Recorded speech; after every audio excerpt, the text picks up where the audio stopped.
2010-11 පස්සේ මගේ පුහුණුකාරීත්වයෙන් තමයි 2010-11 වසරේදී මෙම ශූරතාව ලබා ගත්තේ. අවුරුදු 15කට පසු ඒක මට ක්ලබ් එකට ගෙනත් දීම ගැන මම ඉතා සන්තෝෂ වෙනවා. ගිය වසරේ තමයි පැමිණියේ බ්ලූම්ෆීල්ඩ් කණ්ඩායම ප්‍රධාන පුහුණුකරු වශයෙන්.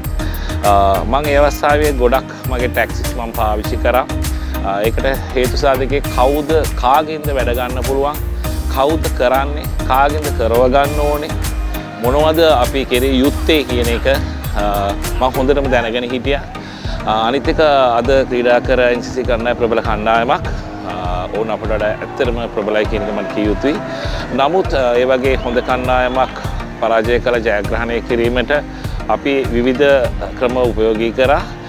ඒවා සියල්ල සාර්ථක වුණා. මේ සියල්ල කණ්ඩායම හැඟීම සහ තරුණ ක්‍රීඩකයන්ගේ එකතු වෙන කණ්ඩායමක්. මට ඒක තවත් සන්තෝෂයි.